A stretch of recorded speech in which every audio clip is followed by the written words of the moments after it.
ज्यादा काम करो, कम सोचो, बाकी का सब भूल जाओ। ऐसा गौतम बुद्ध ने कई सालों पहले अपने शिष्यों से क्यों कहा था? इसके पीछे का रहस्य क्या है? आज इसी रहस्य को हम गौतम बुद्ध की कहानियों के माध्यम से जानेंगे। तो बिना देर किए चलिए आज के वीडियो की शुरुआत करते हैं। तो दोस्तों, पहली कहानी है हर समय खुश कैसे रहे। एक शिष्य की कहानी। यह कहानी है एक बुद्धिस्ट साधु की और एक गरीब व्यक्ति की। यह कहानी आपको बताएगी कि कैसे हर परिस्थिति में खुश रहे। एक जंगल में एक संत रहता था। इस संत के आश्रम में कई सारी गाय थीं। एक दिन इस संत के पास एक गरीब व्यक्ति आया और उसने संत से कहा कि मेरे पास रहने के लिए कोई जगह नहीं है और कई दिनों से मैं भूखा हूं। आप मुझ पर अपनी कृपा करो और मुझे अपना शिष्य बना लो ताकि मैं आपके साथ आपके आश्रम में रह सकूं। संत ने इस गरीब व्यक्ति की बात मान ली और उसे अपना शिष्य बना लिया। संत ने उसे एक गाय दे दी और कहा कि तुम इस गाय की सेवा करो तथा इससे मिलने वाला दूध केवल तुम्हारा ही होगा। इसके अलावा रोज तुम 2 बार भगवान के नाम का जाप भी किया करो। संत की बात को मानते हुए शिष्य ने गाय की सेवा करनी शुरू कर दी और रोज भगवान का नाम लिया करता था। गाय से मिलने वाला दूध शिष्य खुद ही पी जाता था। आश्रम में रहकर शिष्य काफी खुश था और एक दिन उसने संत का धन्यवाद करते हुए उनसे कहा कि आपकी वजह से ही मेरा जीवन सुखी हो पाया है। संत मुस्कुराकर बोले, यह तो अच्छा है, लेकिन उसके कुछ दिन बाद ही गायक हो गई। गायक होने के कारण शिष्य को दूध नहीं मिल रहा था, जिसकी वजह से उसने पूजा करना भी छोड़ दिया और दुखी रहने लग गया। शिष्य ने संत से मुलाकात की और संत को बताया कि उसकी गायक ख हो गई है, जिसकी वजह से उसका मन मंत्र जाप में भी नहीं लग रहा और वह कई दिनों से दुखी है। यह बात सुनकर संत ने कहा, यह भी अच्छा है। कुछ समय बाद शिष्य को गाय वापस मिल गई और वह फिर से खुश रहने लग गया। शिष्य ने यह बात संत को बताई। संत ने गाय मिलने की बात सुनकर कहा, यह तो अच्छा है। यह सुनते ही शिष्य हैरान हो गया और उसने संत से कहा, मेरे जीवन की हर परिस्थिति में आप अच्छा है, यही क्यों कहते हैं? संत ने जवाब देते हुए कहा, सुखी और सफल जीवन पाने के लिए सुख हो या दुख, हर समय प्रसन्न रहना चाहिए। जीवन में आई बुरी स्थिति में अपने आप को दुखी नहीं रखना चाहिए। जब हम हर समय खुश रहते हैं तब जीवन से दुख का अनुभव स्वतः खत्म हो जाता है। संत की यह बात सुन शिष्य को समझ आ गया कि जीवन में चाहे कैसी भी परिस्थिति क्यों ना हो, हमें सदैव प्रसन्न ही रहना चाहिए। ऐसा करने से दुख महसूस नहीं होता और खुशी के साथ जीवन कट जाता है। तो दोस्तों, चलिए बढ़ते हैं हमारी दूसरी कहानी की तरफ। दूसरी कहानी है साधु और राजा की कहानी। बहुत समय पहले की बात है। एक राज्य में एक दयालु राजा राज्य करता था। वह प्रजा का तैशी था। प्रजा का हित उसके लिए सर्वोपरि था। वह हमेशा इस प्रयास में रहता कि उसकी प्रजा को कोई समस्या, कोई परेशानी ना हो, सभी सुख चयन का जीवन बसर करें। उसके शासन में प्रजा प्रसन्नता और सुख से जीवन व्यतीत कर रही थी। राजा वेश बदलकर राज्य भ्रमण पर निकलता और प्रजा की स्थिति के बारे में पता करता। यदि उसे पता चलता कि प्रजा किसी प्रकार के कष्ट में है तो वह उन कष्टों को दूर करने का प्रयास करता। एक बार वह इसी प्रकार वेश बदलकर राज्य भ्रमण पर निकला।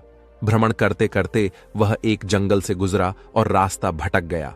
उसके सैनिक पीछे छूट गए और वह अकेला रह गया। रास्ता ढूंढता हुआ वह एक स्थान पर पहुंचा। उसने देखा कि वहां एक कुटिया बनी हुई है। राजा को भूख लगाई थी। उसने सोचा यहां अवश्य भोजन की व्यवस्था हो जाएगी। उसने अपने घोड़े को एक पेड़ से बांधा और कुटिया में प्रवेश किया। वह एक साध की कुटिया थी। गेरू वस्त्र धारण किए एक साधु पेड़ के नीचे आसन लगाकर बैठे थे। उनकी आंखें बंद थीं और वे ध्यान में लीन थे। राजा ने देखा कि उस स्थान का वातावरण बहुत ही सुंदर है। पेड़ पौधे हरे भरे हैं, जिनमें फूल और फल लदे हुए हैं। पंछी उन्मुक्त होकर विचरण कर रहे हैं। राजा यह देखकर बड़ा प्रसन्न हुआ। वह साधु के पास गया और उन्हें प्रणाम कर उसके सामने घुटनों के बल बैठ गया। साधु ने आहट पाकर आंखें खोली और अपने सामने एक नौजवान को पाया। उसके मुख का तेज देखकर ही साधु समझ गए कि वह कोई राजसी व्यक्ति है। राजा ने उन्हें बताया कि वह रास्ता भटक गया है। साधु ने उसे अपने आश्रम में शरण दी। खाने के लिए मीठे फल दिए। राजा ने कभी उतने मीठे फल नहीं खाए थे। उसके चकित होकर पूछा, गुरुवर, आज तक मैंने इतने मीठे और स्वादिष्ट फल नहीं खाए। इनके इतने मीठे होने का कारण क्या है? साधु ने कहा, इस राज्य का राजा अत्यंत दयालु और न्यायप्रिय है, इसलिए यह फल इतने मीठे हैं। जब तक वह अपनी प्रजा का हिताशी रहेगा, दिन दुखियों का सहायक रहेगा, यह फल ऐसे ही मीठे रहेंगे राजा को। यह सुनकर बड़ा आश्चर्य हुआ। उसके लिए इन बातों पर विश्वास करना कठिन था। जब साधु से आज्ञा लेकर वह लौटा तो उसने निश्चय किया कि वह इस बात का परीक्षण अवश्य करेगा। उसे अपने सैनिक मिल गए जो जंगल में उसे ढूंढ रहे थे। वह अपने राज्य वापस लौट गया। वापस लौटने के बाद उसमें प्रजा पर जुल्म ढने शुरू कर दिए। उसने किसानों का लगा बढ़ा दिया और प्रजा पर नाना प्रकार के कर लगा दिए। अब वह अपना धन भोग विलास में खर्च करने लगा और प्रजा की ओर से उदासीन हो गया। प्रजा पर अत्याचार बढ़ने लगे तो पूरे राज्य में त्राही त्राही मच गई। कुछ दिनों बाद राजा फिर जंगल में उसी साधु की कुटिया में पहुंचा। इस बार उसने देखा कि वहां का वातावरण भिन्न है। पेड़ पौधे सूख चुके हैं, फूल मुरझा गए हैं, फल सड़ चुके हैं। यह देखकर वह चकित रह गया। वह साधु के पास गया और उसे प्रणाम किया। साधु ने उसे खाने के लिए फल दिए। इस बार फलों का स्वाद कड़वा था। राजा ने साधु से इसका कारण पूछा। साधु ने कहा, इस राज्य का राजा बाद पहले जैसा नहीं रहा। उसे प्रजा के हित का कोई ख्याल नहीं है। वह प्रजा पर अत्याचार करने लगा है। उसके प्रति प्रजा के मन में कड़वाहट बस गई है, इसीलिए इन फलों का स्वाद कड़वा है। राजा साधु की कुटिया से अपने राज्य लौट आया। उसे साधु की बात समझ आ गई थी। अगले दिन से वह फिर से अपनी प्रजा का ध्यान रखने लगा। उसके बदलते ही फिर से प्रकृति ने अपना रंग बदला और हरी भरी हो गई। तो दोस्तों, इस कहानी से हमें यह सीख मिलती है, जैसा कर्म करोगे वैसा ही फल मिलेगा। यदि अच्छे कर्म करोगे तो अच्छा फल मिलेगा, बुरे कर्म करोगे तो बुरा। यदि हम किसी को कड़वाहट देंगे तो बदले में हमारे जीवन में भी कड़वाहट घुल जाएगी। इसलिए हमेशा सबका भला करें। तो दोस्तों, चलिए बढ़ते हैं हमारी तीसरी कहानी की तरफ। तीसरी कहानी एक गुरु और शिष्य की कहानी। एक गुरु अपने शिष्य के साथ कहीं जा रहे थे। चलते चलते उन्हें प्यास लगी तो वे दोनों एक खेत के पास जाकर रुक गए। खेत की हालत देखकर लगता था कि खेत का मालिक खेत पर जरा भी ध्यान नहीं देता है। उन्होंने देखा खेत में एक घर भी है। दोनों जाकर दरवाजा खटखटाएं। घर में से एक आदमी, उसकी पत्नी और 2 बच्चे बाहर आते हैं। सभी ने फटे पुराने कपड़े पहने हुए होते हैं। गुरु कहते हैं, क्या हमें पानी मिल सकता है? काफी प्यास लगी हुई है। वह व्यक्ति उन्हें पानी लाकर देता है। फिर गुरु कहते हैं, आपका खेत इतना अच्छा है, लेकिन इसमें कोई भी फसल क्यों नहीं बोई गई? व्यक्ति कहता है, हमारे पास एक भैंस है जो काफी दूध देती है, जिसे बेचकर और पीकर हमारा गुजारा हो जाता है, इसलिए बेवजह खेती क्यों करूं? गुरु कहते हैं, क्या हम आज की रात यहां रुक सकते हैं? कल सुबह होते ही हम यहां से निकल जाएंगे। व्यक्ति कहता है, ठीक है, आप यहां रुक सकते हैं। आधी रात होते ही गुरु अपने शिष्य से कहते हैं, उठो, हमें अभी के अभी यहां से निकलना है, लेकिन जाने से पहले हम इस व्यक्ति की भैंस को पहाड़ से गिराकर मार देंगे। यह सुनकर शिष्य को काफी बुरा लगा, लेकिन वह अपने गुरु की बात टाल नहीं पाया। वे दोनों रातों रात भैंस को मारकर वहां से भाग जाते हैं। 10 वर्ष बाद जब शिष्य अपनी शिक्षा पूरी कर लेता है, तब वह सोचता है, क्यों ना अपनी गलती को सुधारा जाए, उस आदमी के पास वापस जाकर उसकी मदद की जाए। शिष्य उसी गांव, उसी जगह वापस जाता है और देखता है वहां के सारे खेतों में दूर दूर तक काफी फल लगे हुए हैं और वहां एक बहुत बड़ा घर भी है। शिष्य को लगता है शायद वह आदमी सब कुछ बेच के यहां से जा चुका होगा। शिष्य वहां से वापस जाने लगता है। तभी वहां घर के आगे एक कार आकर रोकती है। कार में से वही व्यक्ति बाहर आता है जिससे शिष्य 10 साल पहले मिला था। शिष्य उसके पास जाकर कहता है, आपने मुझे पहचाना? मैं 10 साल पहले आपसे मिला था। व्यक्ति कहता है, हाँ, उस दिन को मैं कैसे भूल सकता हूं। शिष्य कहता है, आप तो बहुत गरीब थे, आखिर आप इतने अमीर कैसे बने? व्यक्ति कहता है, क्या बताऊं, आपके जाने के बाद मेरी भैंस की मौत हो गई। मैं कुछ दिन काफी दुहा की राह परेशान रहने लगा, लेकिन जीवन जीने के लिए कुछ तो करना ही था। मैं लकड़ियां काट कर बेचने लगा, जिससे कुछ पैसे आए तो मैंने खेत की बुआई कर दी। फिर उससे और पैसे आए तो मैंने सारी जगह खरीद ली और फलों की बुआई करवा दी। और आज मैं आसपास के इलाकों में फलों का सबसे बड़ा व्यापारी हूं और मेरे पास लाखों रुपए हैं। अगर उस दिन भैंस की मौत नहीं हुई होती तो आज मैं इतना सफल नहीं हुआ होता। दोस्तों, इस कहानी से यह साफ पता चलता है कि जीवन में हर परेशानी आपके लिए एक बड़ा मौका लेकर आती है। अगर अभी आपके जीवन में परेशानी आई है तो यकीन मानो एक बहुत बड़ी सफलता भी अपने साथ लेकर आई है। यकीन मानिए, बुरे वक्त में आपने हिम्मत नहीं हारी तो आने वाले समय में आप बेहद सफल होने वाले हैं। अगर आपको यह कहानी अच्छी लगी है तो और लोगों और अपने करीबी दोस्तों के साथ शेयर करें। तो दोस्तों चलिए बढ़ते हैं हमारी चौथी कहानी की तरफ। चौथी कहानी, पहले अपनी नजर को बदलो। एक बार एक बहुत बड़ा नेता एक साधु के छोटे से आश्रम में गया। वह साधु के बारे में बहुत सुनना था, तो उसके मन में आया कि मैं एक बार जाकर देखता हूं कि लोग उसकी इतनी तारीफ क्यों करते हैं। जब वह उस आश्रम में गया तो वहां पर एक छोटा सा कमरा था जहां पर एक कालीन बिछा हुआ था। वहां पर कुछ लोग नीचे बैठे हुए थे और साधु जी सामने बैठे हुए थे। कुछ सवाल जवाब चल रहा था। वह नेता उस आश्रम में आया और उस नेता के साथ में 4 बॉडीगार्ड भी थे और उसकी यह आदत थी कि जहां पर भी वह जाता था लोग अपनी जगह से खड़े टेढ़े हो जाते थे और उसकी तरफ देखते थे, हाथ जोड़ते थे और सर झुकाते थे। लेकिन यहां पर ऐसा कुछ भी नहीं हुआ। साधु व्यस्त होने के कारण उसकी तरफ देखा तक नहीं। तभी नेता को लगा कि यह मेरी बेइज्जती है और वह इस बात से गुस्सा हो गया। नेता ने थड़ा गुस्से से साधु की बात को बीच में काटते हुए कहा कि मैं आपसे कुछ कहना चाहता हूं। साधु ने उसकी तरफ देखा और बोला, आप थोड़ी देर रुकिए, पहले मैं इनके सवाल का जवाब दे दूं, उसके बाद मैं आपसे बात करता हूं। तब तक आप अगर चाहें तो आप बैठ सकते हैं। बस साधु का कहने की ही देरी थी। नेता का चेहरा गुस्से से लाल हो गया और फिर उसने अपना सारा गुस्सा उस साधु पर निकाल दिया। अभी तक वह नेता बहुत तमीज से अपू आप कह करके बात कर रहा था, लेकिन अब वह तू थड़क पर उतर आया।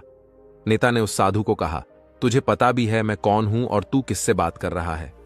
साधु ने उसकी तरफ देखा और कहा, मुझे इससे कोई फर्क नहीं पड़ता है कि आप कौन है, लेकिन आप जो कोई भी है, अगर आप चाहते हैं कि मैं आपके सवाल का जवाब दूं या आपसे बात करूं तो आपको कुछ देर रुकना होगा। और साधु की यह कहते हैं नेता गुस्से से पागल हो गया और वही सबके सामने चीखने चिल्लाने लग गया, अब मैं तुझे तेरी असली औकात दिखाऊंगा। तूने मुझसे पंगा लेकर के ठीक नहीं किया। तुझे पता भी है मैं तेरे बारे में क्या सोचता हूं। साधु ने फिर से नेता की तरफ देखा और बड़े ही प्रेम से कहा कि मुझे इससे कोई फर्क नहीं पड़ता कि आप मेरे बारे में क्या सोचते हैं।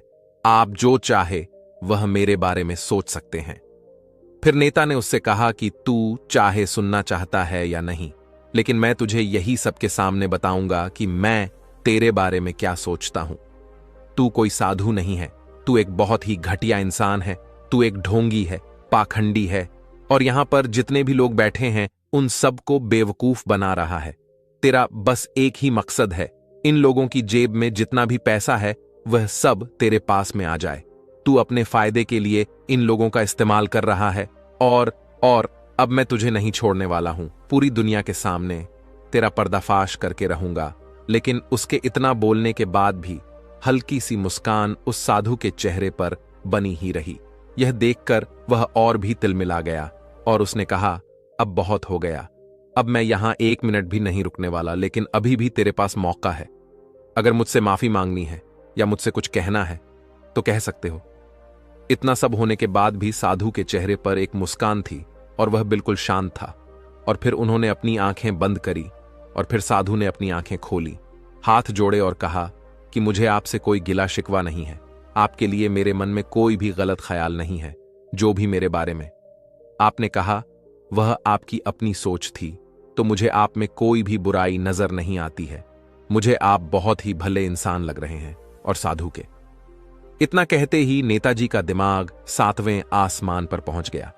उसके चेहरे पर एक अजीब सी खुशी थी, क्योंकि उस साधु ने वही कहा जो बाकी सब लोग उस नेता को कहते हैं। और वह खुशी खुशी उस आश्रम से अपने घर की तरफ चला गया और जाकर के अपने पिताजी के साथ में बैठ गया। उसके पिताजी ध्यान में थे। उन्होंने पूरी जिंदगी सिर्फ लोगों की सेवा करी और बदले में कुछ भी उम्मीद नहीं किया। तो थोड़ी देर बाद जब उन्होंने अपनी आंखें खोली और देखा अपने बेटे को अपने साथ बैठे हुए, तो उनके बेटे के चेहरे पर आज एक अजीब सी खुशी थी जो आज से पहले उन्होंने कभी नहीं देखी थी। फिर उसने एक एक करके सब कुछ बताया कि आज क्या हुआ, किस तरह से वह आश्रम गया और वहां पर क्या हुआ, उसने क्या कहा और साधु जी ने क्या कहा। जब उसके पिताजी ने पूरी बात सुनी तो थोड़ा सा मुस्कुराए और अपने बेटे को देख करके बोले कि उन्होंने तुम्हारी तारीफ नहीं करी, क्योंकि उन्होंने वह नहीं कहा कि जो तुम हो, उन्होंने वह कहा कि जो वह खुद है। और तुमने जो भी कुछ उनको कहा वो नहीं कहा कि जो वह है, बल्कि तुमने वह कहा जो तुम खुद हो। यही बात वेदों में भी कही गई है, यथा दृष्टि तथा सृष्टि।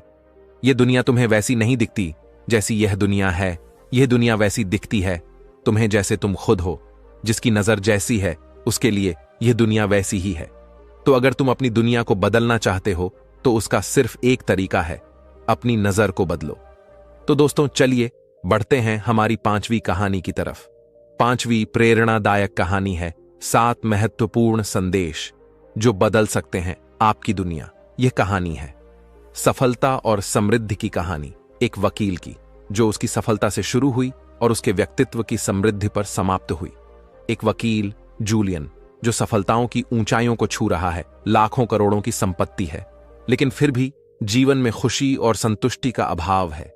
जीवन की वास्तविक खुशी ढूंढने के लिए वह भारत आता है और हिमालय पर जाकर एक संत से मिलता है, तो उससे सच्ची खुशी का रहस्य बताता है और कहता है, यह शिक्षा अपने तक सीमित न रखकर तुम्हें सब में बांट होगी।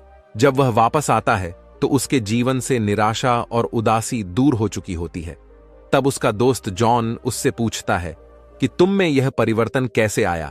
तब जूलियन उसे सारी कहानी बताते हुए उस संत की शिक्षा के बारे में बताता है। आपको भी अपने जीवन को सुखमय बनाने के लिए उन 7 मूल मंत्रों को जानने की आवश्यकता है जो आज हम आपको यहां बताने जा रहे हैं। पहला मंत्र, सकारात्मक सोच और मस्तिष्क पर नियंत्रण। आप अपने आसपास सकारात्मकता तभी महसूस कर सकते हैं जब यह आपके भीतर मौजूद हो। अपने मस्तिष्क से निराशा, नकारात्मक सोच और अतीत की कड़वी यादों के बोझ को हमेशा के लिए निकाल दें। इस कचरे को दिमाग में जमा ना होने दें। हर वक्त सकारात्मक सोचना ही आपकी सफलता की ऊंचाई को तय करता है। सकारात्मक विचार आपको रचनात्मकता से भी परिचित कराएंगे जो आपके जीवन को बेहतर बनाएंगे। याद रखें कि आपके जीवन की गुणवत्ता आपके विचारों की गुणवत्ता पर ही निर्भर करती है। जब आप दिमाग पर और सोच पर नियंत्रण हासिल कर लेंगे, तब आपको वह ऊर्जा प्राप्त होगी जो आपके सपनों को पूर्ण करने में सहायक और जरूरी होगी। इसलिए मस्तिष्क पर नियंत्रण करना जरूर आना चाहिए। दूसरा मंत्र, लक्ष्य निर्धारण और उस पर केंद्रित रहना।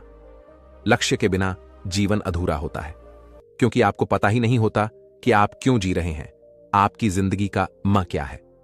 याद रखिए, मंजिल तक पहुंचने के लिए मंजिल की होना भी जरूरी है। इसीलिए एक लक्ष्य अवश्य निर्धारित करें और उस तक पहुंचने के लिए सही रास्तों का चुनाव करें। बीच रास्ते में यदि किसी की मदद की जरूरत महसूस हो तो हिचकचाए नहीं, बल्कि खुलकर अपनी बात कहे, लेकिन रुके नहीं। आपको किसी भी परिस्थिति में लक्ष्य से भटकना नहीं है। तीसरा मंत्र, निरंतर सुधार। अपने डर और अपनी कमियों या कमजोरियों को पहचानें, उनका सामना कर और जल्द से जल्द उन्हें दूर करने की कोशिश करें। ध्यान रखें कि असफलता ही हमें सफलता की ओर बढ़ने की प्रेरणा देती है। इसीलिए अपनी गलतियों से हार ना माने, बल्कि उनसे सीखें और आगे बढ़े।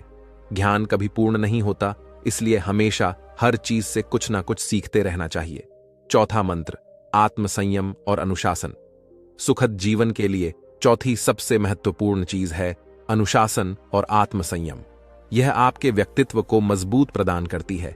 इसलिए अपने आप को अनुशासित करें और संयमित जीवन जिए। अंदर की जिज्ञासा को कभी मरने ना दें, क्योंकि यही जिज्ञासा कुछ नया करने, नया सीखने के लिए आपको हमेशा प्रेरित करेगी। पांचवा मंत्र, वक्त की कद्र करें। कल करे सो आज कर, आज करे सो अब पल में परलय होएगी, बहुरी करेगा कब। कबीर दास जी हमें अपने इस दोहे से सीखते गए हैं कि जो काम कल करना चाहते हो वह आज ही कर लेना चाहिए, बल्कि अभी ही कर लेना चाहिए। दोस्तों, बीता हुआ समय कभी लौट कर नहीं आता, इसलिए उसकी अहमियत समझिए और समय का सदुपयोग करें। अभी बहुत समय है, अभी बहुत समय है। यही सोचते सोचते हम अपना कीमती समय बिता देते हैं। सबसे पहले तो काम को टालने की बुरी आदत से बचे, क्योंकि इससे आप अपना काफी समय बर्बाद कर देते हैं। प्राथमिकताएं तय करें और उसी अनुसार अपना हर काम करें। छठा मंत्र, सकारात्मक व्यक्तित्व रखें। बुरे वक्त में अगर कोई चीज काम आती है तो वह है आपका सकारात्मक व्यक्तित्व। हमेशा याद रखें कि अभी भी कुछ नहीं बिगड़ा है। सकारात्मक सोचना शुरू करें। जो बीत गई वह बात गई, लेकिन आज का समय केवल आपका है। इस पर केवल आपका ही नियंत्रण है। साथ ही स्वार्थ की भावना से बचते हुए दूसरों की भी मदद जरूर करें। दूसरों की मदद करके जिस खुशी और संतुष्टि का अनुभव आप करेंगे वह लाखों रुपयों की कमाई से भी बढ़कर होगा। 7वां मंत्र, अपने आज को भरपूर जिए। यकीन मानिए, छोटे छोटे पलों में खुशियां ढूंढ लेंगे तो ही बड़ी खुशियां प्राप्त कर पाएंगे। हर पल में कुछ नया ढूंढे, हर पल को जिंदा दिली से जिए और हर पल का जश्न मनाएं। चाहे वह दोस्तों के साथ घूमने हो, पत्नी के साथ चाय पर गपशप हो या प्रेमिका के साथ। रूठना मनाना हो, हर वक्त को एंजॉय करें। आज के बिताए हुए खुशनुमा पल ही भविष्य की सुनहरी यादें बनकर हमें खुश करते हैं। अपनी खुश को दीपक कि वह लौ मानिए जिसे आपको बुझने नहीं देना है। ध्यान रखें कि हमारी खुशियों की चाबी केवल हमारे पास होती है। असफलताओं से शिक्षा लेकर, कड़वे अनुभव को शिक्षक मानकर, दिल में केवल अच्छी यादें बसाकर बस आगे बढ़ते जाइए। तो दोस्तों चलिए बढ़ते हैं हमारी छठी कहानी की तरफ। छठी कहानी है, जब तक अच्छी बातों को अपने जीवन में नहीं उतारेंगे तब तक इनसे कोई लाभ नहीं मिलेगा। बुद्ध से एक व्यक्ति ने कहा कि तथागत, मैं रोज आपके प्रवचन सुन रहा हूं लेकिन मुझे इसका कोई लाभ नहीं मिला। एक व्यक्ति गौतम बुद्ध का प्रवचन सुनने रोज आया करता था और बड़े ढे ही ध्यान से उनकी बातें सुनता था। बुद्ध अपने प्रवचनों में लालच, मोह, बैर और अहंकार छोड़कर जीवन में सुख शांति बनाए रखने की बातें किया करते थे। एक दिन वह व्यक्ति गौतम बुद्ध के पास आया और बोला कि तथागत, मैं लगभग 1 माह से आपके सभी प्रवचन सुन रहा हूं, क्षमा करें, उनका मुझ पर कोई असर नहीं हो रहा। आपकी कही गई हर एक बात सत्य है, लेकिन फिर भी मुझ पर इनका कोई असर नहीं हो रहा है। इसका क्या कारण है? क्या मुझ में कोई कमी है? गौतम बुद्ध ने शांति से उसकी बातें सुनी और उस व्यक्ति से पूछा कि तुम कहां रहते हो? उस व्यक्ति ने उत्तर दिया कि मैं श्रावस्ती में रहता हूं। बुद्ध ने पूछा, यह जगह यहां से कितनी दूर है? उस व्यक्ति ने जगह की दूरी बताई। इसके बाद बुद्ध ने फिर पूछा, तुम वहां कैसे जाते हो? व्यक्ति ने बताया कि कभी ढे पर कभी बैलगाड़ी पर बैठकर जाता हूं। बुद्ध ने फिर पूछा कि तुम्हें वहां पहुंचने में कितना समय लगता है? व्यक्ति ने पहुंचने का समय भी बता दिया। इसके बाद बुद्ध ने अंतिम प्रश्न पूछा कि क्या तुम यहां बैठे बैठे ही श्रावस्ती पहुंच सकते हो? इस प्रश्न के जवाब में व्यक्ति ने कहा कि तथागत, यह कैसे हो सकता है? इसके लिए तो चलना पड़ेगा, तभी मैं वहां पहुंच सकता हूं। बुद्ध ने कहा कि सही बात है, हम चलकर ही हमारे लक्ष्य तक पहुंच सकते हैं। ठीक इसी प्रकार जब तक हम अच्छी बातों का पालन नहीं करेंगे, उन पर चलेंगे नहीं, तब तक हम पर प्रवचनों का कोई असर नहीं होगा। व्यक्ति को बुद्ध की बातें समझ आ गईं और उस दिन के बाद उसने भी बुद्ध के बताए मार्ग पर चलना शुरू कर दिया। दोस्तों, मैं उम्मीद करता हूं कि यह कहानी सुनने से आपके जीवन में अच्छे बदलाव आए होंगे। मन स्थिर हो जाएगा, बात बात पर गुस्सा करना भी छोड़ दोगे और खुद को सुधारने की इच्छा पैदा होगी। बस आपको अकेले रहना सीखना होगा, क्योंकि जो व्यक्ति अकेला रहता है वह शांत रहना सीख जाता है और उसके मन से सारी वासनाएं खत्म हो जाती हैं। इसलिए जो व्यक्ति अकेला रहता है वह जल्द ही कामयाब होता है। इसके पीछे का रहस्य हम आज के इस वीडियो में कहानियों के माध्यम से जानेंगे, तो बिना देर किए चलिए उन कहानियों की शुरुआत करते हैं। पहली कहानी, एक बार एक गुरु और शिष्य एक सुनसान जंगल से गुजर रहे थे। तभी शिष्य अपने गुरु से एक सवाल करता है, गुरुजी, ऐसा क्या होता है? कुछ लोगों के पास कुछ भी नहीं होता, लेकिन फिर भी वह सुखी रहते हैं, आनंद में रहते हैं, और कुछ लोगों के पास सब कुछ होते हुए भी उदासी उनके चेहरे से साफ दिखाई देती है। गुरु ने एक मुरझाए हुए फूल की तरफ इशारा करते हुए अपने शिष्य से कहा कि यह सोचने की और समझने की बात होती है। अगर यह फूल यह सोचेगा कि मैं कल मुरझा गया था, या फिर यह सोचेगा कि मैं भविष्य में फिर से मुरझा जाऊंगा, तो यह कभी भी खुलकर पूरे तरीके से खिल नहीं पाएगा। अपने सुंदर स्वरूप में यह कभी भी आ नहीं पाएगा और अपनी खुशबू से इस प्रकृति में बिखेर नहीं पाएगा।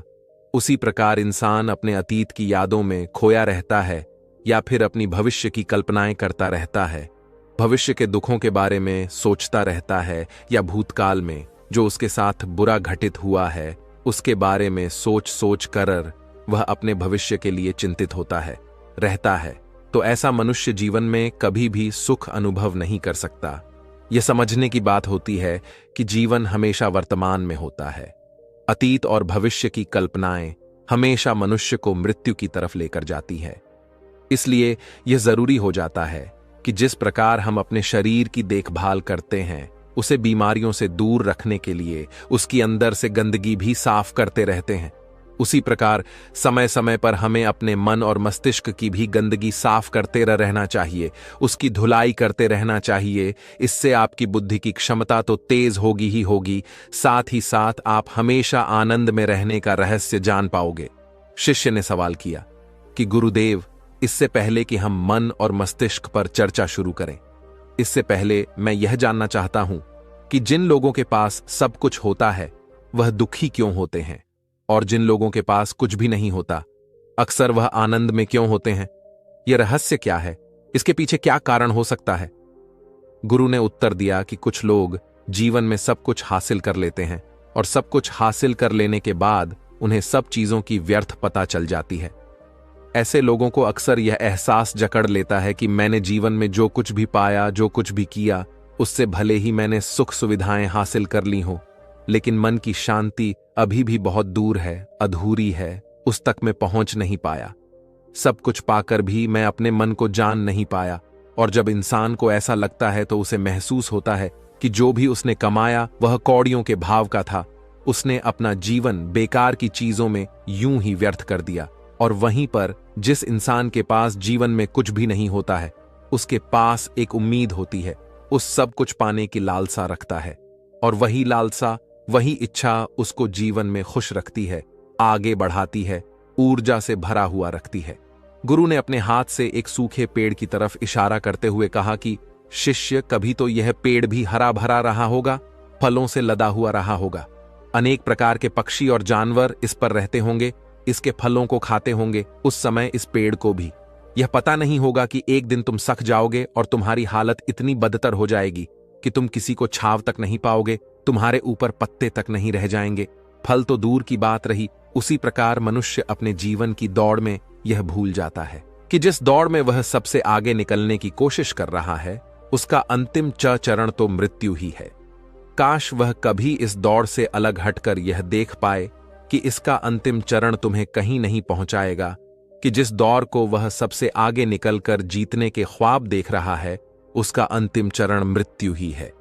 काश वह कभी जीवन की दौड़ में ठहर कर यह देख पाए किसका अंतिम चरण क्या होगा, तो वह उन कामों को तेज आंधी दे सकता है जो व्यर्थ है, जो बेकार है, और ऐसे कार्यों की तरफ आगे बढ़ सकता है जो उसके जीवन में आनंद पैदा करते हो, जो उसके जीवन को एक नई दिशा दे हो। गुरु ने खुद की तरफ इशारा करते हुए समझाया कि एक योगी वह होता है जो जीवन की दौड़ में ठहर जाता है, जो यह समझ लेता है कि जीवन का अंतिम चरण तो मृत्यु ही है। इसलिए वह जीवन में सुख सुविधाएं हासिल करने की बजाय खुद के मन और मस्तिष्क को एक नए आनंद की तरफ ले जाने का प्रयास करना शुरू कर देता है। शिष्य ने सवाल किया कि गुरुदेव, क्या एक ग्रस्त जीवन में जीने वाला मनुष्य उस आनंद की प्राप्ति नहीं कर सकता? और अगर कर सकता है तो उसे किस प्रकार शुरुआत करनी चाहिए? बिल्कुल कर सकता है। गुरुदेव ने उत्तेजित होकर उत्तर दिया, अगर सभी मनुष्य उस आनंद की प्राप्ति के लिए योगी बनने का निश्चय कर ले, तो इससे तो प्रकृति का चलन ही रुक जाएगा। सकी जो व्यवस्था है वह बिगड़ने लगेगी। एक सच्चा योगी अपने जीवन में खोज करता है, और खोज करने के बाद वह ग्रस्त जीवन में किस प्रकार आनंद को प्राप्त किया जा सकता है, वो तरीके सभी को बताता है, ताकि मनुष्य अपने ग्रस्त जीवन का पालन करते हुए उस आनंद की प्राप्ति भी कर सके। गुरु ने खुद को संबोधित करते हुए उत्तर दिया कि मैंने अपने जीवन में जो खोज की है, उसके अनुसार मनुष्य को समय समय पर अपने मन और मस्तिष्क की सफाई करते रहना चाहिए। मनुष्य अपने शरीर पर तो ध्यान दे लेता है, लेकिन अपने मन और मस्तिष्क को वह भूल जाता है, उस पर कभी ध्यान नहीं देता, और उसी वजह से मन और मस्तिष्क बूढ़े होते चले जाते हैं। उनमें जवानी नहीं रह जाती, और जब उनमें जवानी नहीं रह जाती तो उनमें नयापन और ताजगी नहीं रह जाती, जिसकी वजह से एक इंसान उदासी से भर जाता है। मन और मस्तिष्क की गंदगी क्या होती है, पहले मैं तुम्हें यह बताता हूं। हर मनुष्य के जीवन में कुछ ऐसी घटनाएं घटती हैं जिनका उसके मनो मस्तिष्क पर बहुत गहरा असर पड़ता है। वह जीवन पर्यंत उन घटनाओं को भुला ना पाता है, और वही घटनाएं उसके मन में पूरी तरह से पक्की बैठ जाती है, जो उसके मन में गांठ पैदा कर देती है। और भविष्य में जब भी वह कोई काम कर, तो यह घटनाएं उसको प्रभावित करेंगी, उसके विचारों को, उसके निर्णय को पूरी तरह से बदल कर रख देंगी।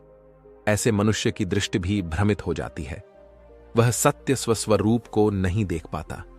वह चीजों को उन घटनाओं से जोड़कर भ्रमित तरीके से देखता है।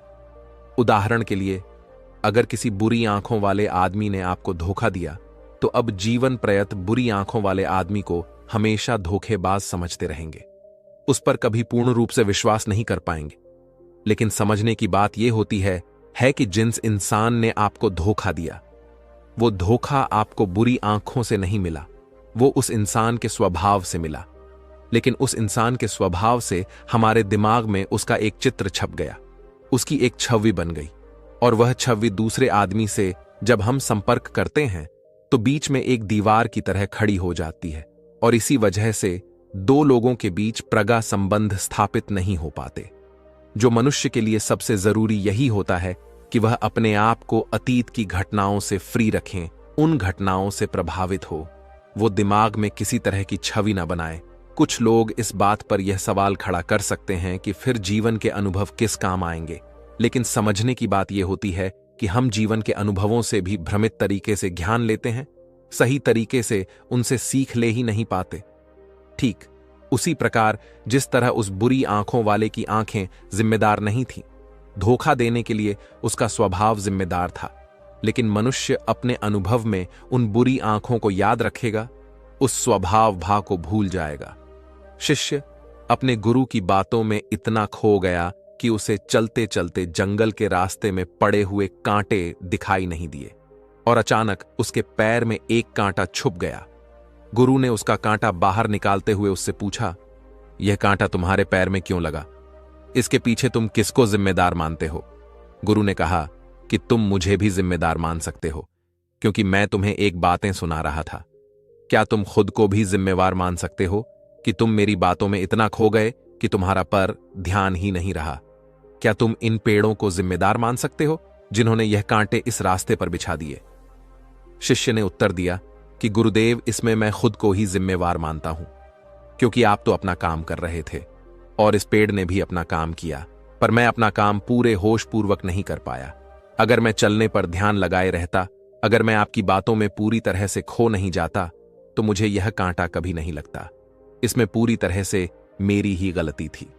गुरु ने अपने शिष्य की पीठ थपथपाते हुए आगे कहना शुरू किया कि जो घटनाएं हमारे मन को प्रभावित करती हैं, जरूरी हो जाता है कि उन घटनाओं को हम किसी भी तरह अपने मन से बाहर निकाल दें, और उसके लिए सबसे सरल तरीका है कि अपनी भावनाओं को व्यक्त करना सीखो। उसे अपने दिल में, अपने मस्तिष्क में बिठाकर मत रखो। जब तुम किसी दूसरे मनुष्य के सामने अपनी भावनाओं को व्यक्त कर देते हो, तो तुम्हारे मन का बोझ हल्का हो जाता है। कुछ लोगों का स्वभाव ऐसा होता है कि वह अपने मन की बात किसी को नहीं बताते। ऐसे लोग अवसर अपने अंदर ही अंदर दुखी होते रहते हैं, लेकिन वह अपने मन की बात किसी दूसरे आदमी के सामने नहीं बताते। इसके उलट कुछ लोग ऐसे भी होते हैं जो अपने मन में किसी भी बात को रख नहीं पाते। उनके साथ कुछ भी अच्छा या बुरा होता है, वह अपने मन की बात, अपनी भावनाओं को दूसरों के सामने व्यक्त कर देते हैं। और तुमने खुद महसूस किया होगा कि जो लोग अपने मन की भावनाओं को व्यक्त कर देते हैं, वह जीवन में ज्यादा आनंदित रहते हैं। कभी भी प्राकृतिक रूप से आ हुए वेग को रोकना नहीं चाहिए। जिस वेग को हम रोकने की कोशिश करते हैं, वह वेग हमें अंदर से ही खाने लग जाता है। अगर तुम्हारा मन किसी बुरी घटना पर रोने का हो रहा है, तो चीख चीख कर रो, अपने आप को रोको मत। उस वेग को पूरी तरह से बाहर आने दो। अगर किसी दूसरी घटना पर तुम्हारा मन खुश होने का, आनंदित होने का हो रहा है, तो पूरी तरह से नाचो गाओ, जिससे कि तुम उस वेग को बाहर निकाल सको। और जब वह वेग अपनी पूरी गति के साथ बाहर आ जाता है, पीछे छोड़ आता है एक खालीपन, एक अकेलापन, एक शांति, एक मौन, एक अनुभूति। गुरु ने शिष्य को समझाते हुए बताया कि जिस प्रकार तेज रफ्तार से चलता हुआ पानी अपने वेग से आने वाली सभी बाधाओं को तोड़ देता है, उसी प्रकार हमारे अंदर भावनाओं का उठने वाला अगर बाहर नहीं निकाला गया, अगर हमने बांध बनाने की कोशिश की, तो वह उस बांध को तोड़ देगा, और उस बांध को तोड़ने के बाद उसका कचरा हमारे मन के अंदर ही ठहर जाएगा, जो हमारे मन को दूषित कर देगा, उसको गंदगी से भर देगा। अक्सर मनुष्य अपने मन में किसी घटना को दबाकर इसलिए रखता है कि वह सोचता है कि अगर सामने वाले को इस घटना के बारे में पता चला तो वह पता नहीं मेरे बारे में क्या सोचेगा। इसी विचार की वजह से वह अंदर ही अंदर खुद दुखी होता रहता है, लेकिन सामने वाले को वह कुछ भी नहीं बताता। लेकिन एक बार अगर वह हिम्मत कर सकता है, शुरुआत कर सकता है, जो उसका पूरा जीवन परिवर्तित हो सकता है। एक बार अगर उसके दिमाग की आदत बन गई तो वह जीवन भर अपनी भावनाओं को दूसरों के सामने व्यक्त करने से हिचकिचाना नहीं। और अपने दिमाग की यह आदत हम 21 दिनों में पैदा कर सकते हैं। 21 दिनों तक अगर सही तरीके से हम अभ्यास करें तो हमारा दिमाग पूरी तरह से भावनाओं से मुक्त हो जाएगा। यह 21 दिनों का अभ्यास इस प्रकार है। किस दिनों तक? सबसे पहली बात जो याद रखनी है कि अपने मन में किसी भी बात को दबाकर नहीं रखना है। अगर हम किसी मनुष्य के बारे में अच्छा सोचते हैं तो हम उसे व्यक्त करें, अगर बुरा भी सोचते हैं तो उसे भी व्यक्त करें। परिणाम भूल जाएं कि परिणाम क्या होंगे। सिर्फ अपने दिमाग की ढुलाई करने पर विश्वास रखें। इससे आपके अंदर एक अद्भुत साहस पैदा होगा। जब आप किसी मनुष्य के बारे में वह सब बता पाएंगे जो आप उसके बारे में सोचते हैं, तो आप खुद सोचिए कि आपका खुद के ऊपर विश्वास कितना ज्यादा बढ़ जाएगा। आपके मन के सारे डर खत्म हो जाएंगे। हो सकता है कि इसमें आपको चुनौतियों का सामना करना पड़े, लेकिन जहां पर चुनौती नहीं होती वो कुछ अभ्यास भी नहीं होता। अभ्यास हमेशा चुनौतियों से भरा होना चाहिए। इससे आप सत्य वचन बोलने का अभ्यास भी कर पाएंगे। अक्सर हम दूसरों को प्रभावित करने के लिए वह सब बोलते हैं जो उन्हें अच्छा लगता है, लेकिन वह नहीं बोलते जो हम उनके बारे में सचमुच में सोचते हैं। और यही हमारी सबसे बड़ी भूल हो जाती है। इससे हमारा पूरा अस्तित्व झूठ बनकर रह जाता है। और अपनी भावनाओं को व्यक्त करते समय यह भी जरूर ध्यान रखें कि आपके अंदर जो भावनाएं उस इंसान के प्रति उठ रही हैं, उनके पीछे का मूलभूत कारण क्या है। उदाहरण के लिए, जब एक नौकर अपने मालिक के लिए कोई काम करता है और वह काम अच्छे से नहीं कर पाता है, तो मालिक उसे डांट फटकार देता है, जिससे उसके अंदर उसके प्रति क्रोध की भावना यह उठती है। लेकिन समझने की बात यह होती है कि मालिक तो आपको कहेगा ही, वह तो डांटे ही। अगर आप काम अच्छे से नहीं करेंगे, तो अगर आप काम अच्छे से कर रहे हैं और फिर भी आपका मालिक आपके साथ अच्छा रण नहीं कर रहा है, तो आप खुलकर अपने मालिक को अपनी भावनाएं व्यक्त कर सकते हैं, बिना यह सोचे कि इसका परिणाम क्या होगा। अगर आप इस भावना को उठाएंगे तो आप अपनी नजरों में खुद ही नीचे गिरने लग जाएंगे। आपका आत्मविश्वास बिल्कुल खत्म हो जाएगा। दूसरा अभ्यास जो तुम्हें 21 दिनों तक करना है वह यह है कि जो भी घटनाएं तुम्हारे साथ घटित होती हैं, कम से कम जीवन में एक इंसान ऐसा होना चाहिए जिसके सामने तुम अपने दिल की बात रख सको। चाहे अच्छी बात हो चाहे बुरी बात हो, वो सब बातें तुम बिना कुछ सोचे विचारे, बिना इस डर से कि वो इंसान तुम्हारे बारे में क्या सोचेगा, तुम उस इंसान को अपनी सारी बातें बता सको और वह इंसान तुम्हारी सारी बातें सुनने के बाद तुम्हारे लिए कोई छवि पैदा ना करें। ऐसे इंसान अपने जीवन में खोजो और उनके सामने अपनी सारी भावनाएं व्यक्त करने की कोशिश करो। दिन में जो कुछ भी घटित होता है, अच्छा लगता है, बुरा लगता है, किसी के प्रति आकर्षण होता है, उसको एक दोस्त की तरह बताने का प्रयास करो। इससे तुम्हें यह पता चल पाएगा कि तुम्हारा मन घटनाओं के प्रति किस प्रकार की भावनाएं पैदा करता है। तुम अपने मन को समझने में सक्षम हो पाओगे। जब तुम किसी दूसरे आदमी को यह सारी बातें बताते हो तो तुम खुद भी अपनी प्रतिक्रिया रोके उस घटना के प्रति तुम्हारा क्या रवैया रहा है, उसके प्रति खुद का आकलन भी कर पाते हो। और तीसरा अभ्यास जो तुम्हारे मन को खाली रखेगा वह है योग निद्रा का अभ्यास। योग निद्रा किस प्रकार लेनी है, किस प्रकार उसका अभ्यास करना है, वह वीडियो इस वीडियो के खत्म होते ही चल जाएगी। जिन लोगों को वह सुनना है तो आप उसको सुन सकते हैं। यह चर्चा खत्म होते होते गुरु और शिष्य उस जंगल को पार करके अपने आश्रम में पहुंच चुके थे। तो दोस्तों, उम्मीद करता हूं आपको इस कहानी से एक अच्छी सीख मिली होगी। तो दोस्तों, अब चलिए हमारे दूसरे कहानी की शुरुआत करते हैं। प्लस दूसरी कहा प्राचीन समय की बात है। एक समुद्र के किनारे एक गुरु अपना आश्रम बनाकर रहता था। हजारों शिष्य उनसे ज्ञान ग्रहण करने के लिए दूर दूर से उनके पास आकर रहते थे। गुरु का ज्ञान देने का तरीका भी बड़ा ही अनूठा था। शुरुआत में वह अपने शिष्यों को उपदेशों के माध्यम से ज्ञान देते थे। उसके बाद वह अपने शिष्यों को उस ज्ञान का अनुसरण करने के लिए कहते थे, उस ज्ञान को अपने व्यावहारिक जीवन में उतारने को कहते थे। उसके एक बार उस आश्रम में एक सम्राट अपने बेटे को लेकर पहुंचा। उस सम्राट ने उस गुरु से प्रार्थना की कि आप मेरे बेटे को अपने आश्रम में रहने दें और अपने तरीके से उसे ज्ञान दें। से इस आश्रम में बिल्कुल भी ऐसा नहीं लगना चाहिए कि वह किसी सम्राट का बेटा है। उसे बिल्कुल साधारण शिष्यों की तरह ही ज्ञान देने की कृपा करें। गुरु ने मुस्कुराते हुए कहा कि सम्राट ज्ञान इसी तरीके से लिया जा सकता है। अगर तुम अपने आप को दूसरों से बड़ा समझोगे तो तुम ज्ञान ग्रहण नहीं कर पाओगे। अगर तुम्हें ज्ञान ग्रहण करना है तो तुम्हें दूसरों की तरह अपने आप को साधारण समझना होगा। यही ज्ञान ग्रहण करने की सबसे पहली सीढ़ी होती है। तुम निश्चिंत रहो, आज से तुम्हारे बेटे की जिम्मेदारी मेरे कंधों पर रही। यह कहकर गुरु सम्राट के बेटे को अपने साथ लेकर समुद्र के किनारे टहलने के लिए निकल गए। आश्रम के बाकी सभी बच्चे उस सम्राट को देख रहे थे।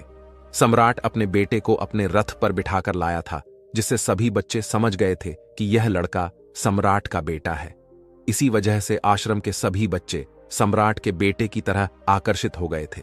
जब गुरु सम्राट के बेटे को लेकर समुद्र पर ठलुक फूट कर रोने लगा, क्योंकि अभी वह सिर्फ 12 वर्ष का था और 12 वर्ष की आयु में उसके पिता उसे अपने से दूर छोड़कर चले गए थे। यह सदमा वह बच्चा सहन नहीं कर पा रहा था। वह नहीं समझ पा रहा था कि उसके पिता उसकी भलाई के लिए उसे उस गुरु के पास छोड़कर गए हैं। उसे रोते हुए देखकर गुरु ने कहा कि बेटा, मैं तुम्हें चुप नहीं करूंगा। हो सकता है कि आज मैं तुमरे आंसू पूछूं, लेकिन कल तुम फिर अपने आप को अकेला पाओगे। याद रखना, जीवन में इंसान अकेला आता है और अकेला ही जाता है। जितनी जल्दी जो इंसान इस बात को समझ लेता है, वह उतनी जल्दी आत्मज्ञान के रास्ते पर निकल पड़ता है। गुरु ने अपनी बात आगे बढ़ाते हुए कहा कि जो इंसान अकेला रहना सीख लेता है, वही खुद से प्यार कर पाता है, और जो खुद से प्यार करना जानता है, वह किसी के भी जाने का अफसोस नहीं करता, क्योंकि वह खुद से ही प्यार करता है। धीरे धीरे तुम आश्रम के माहौल में ढल जाओगे। शुरुआत में तुम्हें समस्या आ सकती है, लेकिन कुछ दिनों के बाद तुम इसे आत्मसात कर लोगे। उसके बाद तुम्हें यही जगह बहुत अच्छी लगने लगेंगी। ये जगह तुम्हें अपनी महल जैसी लगने लगेंगी। संध्या हो चली थी। समुद्र के दूसरे छोर पर सूरज छिपने लगा था और अपनी लालिमा पूरे आसमान में बिखेर रहा था। बड़ा ही सुंदर दृश्य था और गुरु शिष्य को अपने साथ लेकर आश्रम में वापस लौट आए। उस शिष्य को भी थोड़ी सांत्वना मिली, क्योंकि गुरु की आंखों में एक अभूतपूर्व शांति झलक रही थी। और जब हम किसी एकांतवासी गुरु की खो में वह शांति देख लेते हैं, तो हमारे हृदय से भी सारा भार हट जाता है, मन एकदम निर्मल हो जाता है। जब सम्राट का बेटा रात्र का भोजन करने के लिए भोजन कक्ष में पहुंचा, तो आसपास के सभी शिष्य उसके पास आने लगे।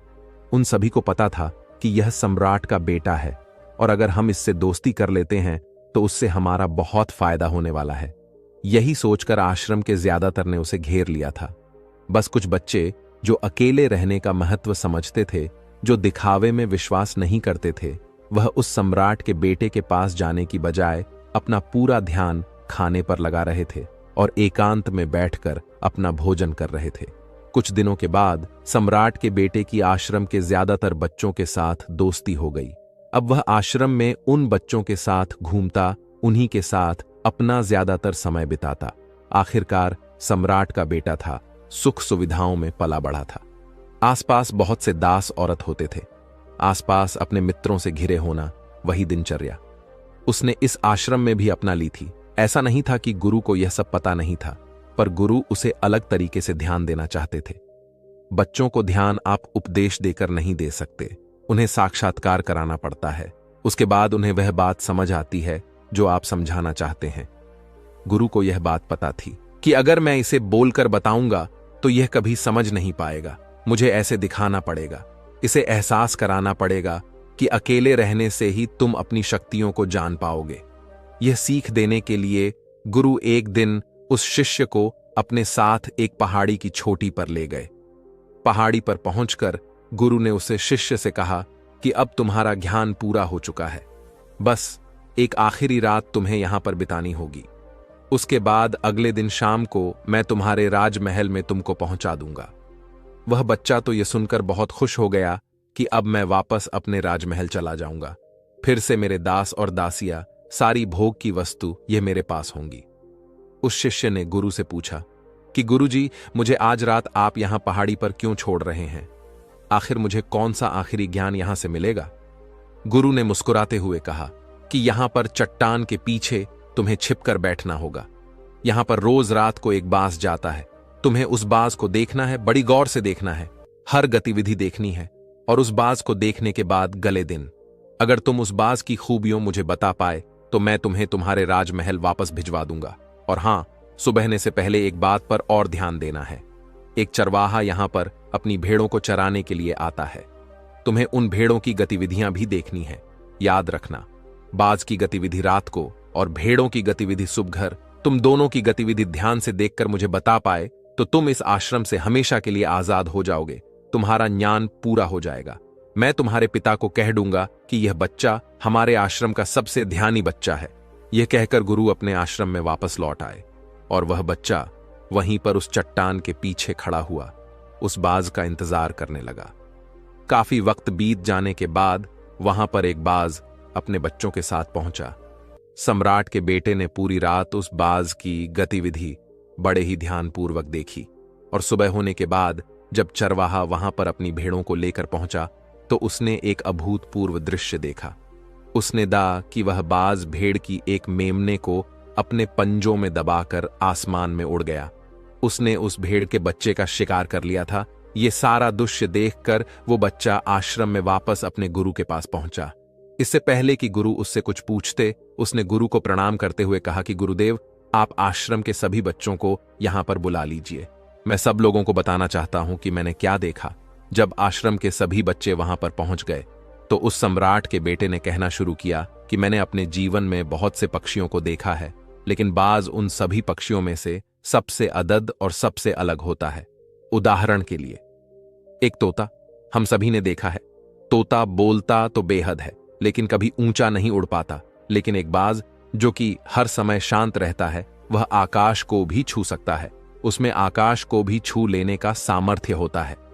जब भी एक बात अपने शिकार को निश्चित कर लेता है तो वह उसी शिकार पर अपनी नजरें गड़ाए रहता है, चाहे वह कितनी भी ऊंचाई पर क्यों ना हो, चाहे कितना भी बड़ा तूफान क्यों ना आ जाए, लेकिन उसकी नजर हमेशा अपने लक्ष्य पर स्थिर रहती है। आज सुबह जिस बाज को मैंने देखा, उसने हर भेड़ को अपना शिकार नहीं बनाया, बल्कि उस भेड़ के झुंड में से उसने उस भेड़ के मेमने को अपना शिकार बनाया। उस बाज की तरह हमें भी अपना ध्यान अपने एक ही लक्ष्य पर स्थिर रखना चाहिए। चाहे कितनी भी अड़चन क्यों ना आए, हमें अपना लक्ष्य स्पष्ट दिखाई देना चाहिए। दशाविश अलग अलग लक्ष्यों में अपनी ऊर्जा बर्बाद करने की बजाय हमें किसी एक लक्ष्य पर पूरी एकाग्रता के साथ ध्यान देना चाहिए। तीसरी बात जो मैंने उस बात से सीखी और जो हम सभी को सीखनी चाहिए, वह यह है कि बाज कभी भी दूसरे पक्षी के साथ नहीं उड़ता। वह हमेशा आकाश में अकेला उड़ता है। इससे हमें यह सीख लेनी चाहिए कि हमें कभी भी छोटी सोच वाले लोगों के साथ नहीं रहना चाहिए। आखिरकार हम भी वही बन जाते हैं जिनके साथ हम रहते हैं। इसीलिए या तो बड़ी सोच वालों के साथ रहो या फिर अकेले रहो, क्योंकि जब हम अकेले रहते हैं तभी हम खुद की ताकत और खुद की कमजोरियों को जान पाते हैं। कमजोरियों को जानकर उनको दूर कर सकते हैं और अपनी ताकत को जानकर उसका सही इस्तेमाल कर सकते हैं। लेकिन वह तभी संभव होगा जब हम अकेले रहना सीखेंगे। चौथी सीख जो हमें एक बात से लेनी चाहिए कि एक बाज हमेशा अपनी सीमाओं से ऊपर उठकर उड़ता है।